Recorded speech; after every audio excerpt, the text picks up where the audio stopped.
All right, let's talk about football transfers. You know the drill. Every summer, every winter, the whole world just goes absolutely crazy over it.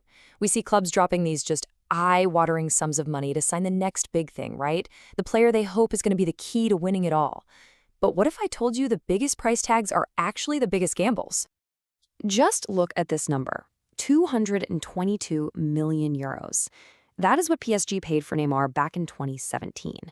I mean, it's a number that's so big, it's kind of hard to even wrap your head around it. And it just perfectly shows the massive billion-dollar world we're living in when it comes to the modern transfer market. So that leads us to the big question. You think it's simple, right? You spend more money, you get a better player, you win more games. But is that really how it works? Or is there something else going on here that maybe we're all missing?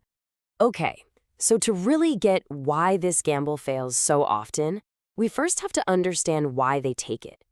What's the logic here? Why are clubs so willing to splash out these fortunes in the first place? Well, it's really this high-stakes investment plan. I mean, obviously, goal number one is to fix a weak spot in the squad and, win some trophies. But honestly, it goes so far beyond the pitch. A huge star signing can bring in massive sponsorship deals, attract millions of new fans from all over the globe, and sell a crazy number of shirts. Just think about Juventus selling 54 million euros worth of Cristiano Ronaldo kits in just one day. That's the kind of commercial power we are talking about. So, okay, from a business angle, the spending makes a certain kind of sense. But here's the twist. What if that huge investment doesn't just fail to pay off on the pitch? What if it actually does the complete opposite? And there it is. This is the absolute bombshell from a research paper out of NYU that we're digging into. A negative correlation. What does that even mean? It means the study found that, a lot of the time, the more a club pays for a player, the worse that player actually performs. I mean, that just flips the whole script on how we think about transfers. Now, you're probably thinking, how did they even figure this out? Well, this research wasn't just cherry-picking a few famous flops. No. It was super systematic. They analyzed 120 of the biggest transfers over 3 seasons, and then they tracked the market value of those players 2 years later to see how they'd actually performed. All right, let's get our hands dirty and actually look at the data. What does this negative correlation thing look like when you see the actual numbers? Okay, just look at this chart from the 2019/20 season. That first bar, wow, it's stunning. The most expensive attacking players, the guys who score the goals, the ones everyone gets excited about, their market value absolutely plummeted. On average, it dropped by 25 million euros just 2 years after their big money move. That is a massive, massive loss. And it gets even more interesting. It turns out that where a player moves to really matters. A lot. And one league in particular, well, it seems to be a bit of a graveyard for these expensive signings. This is what the study calls the Spain problem. Across the 3 seasons they looked at, big money attackers moving to La Liga saw their value drop more than anywhere else, by far.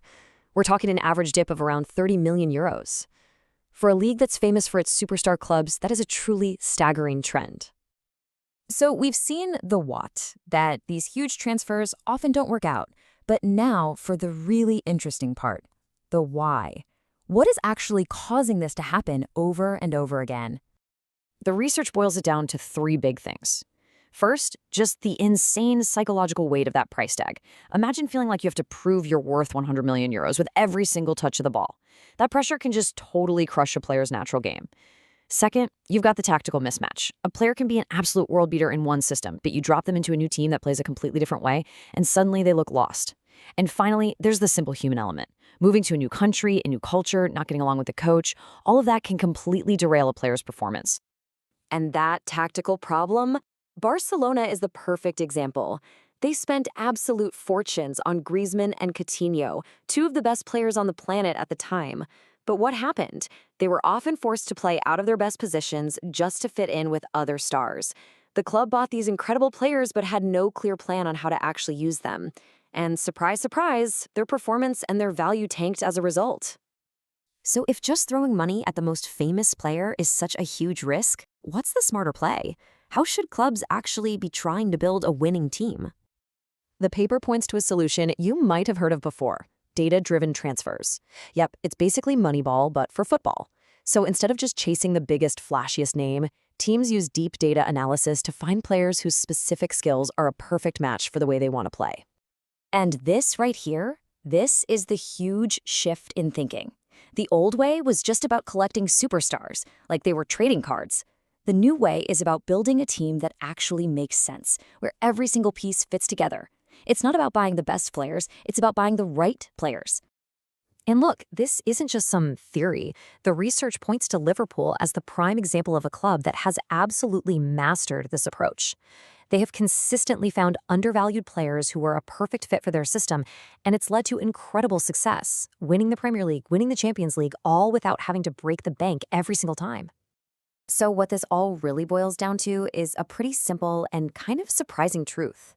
The data shows that the biggest transfer fees often lead to the biggest disappointments.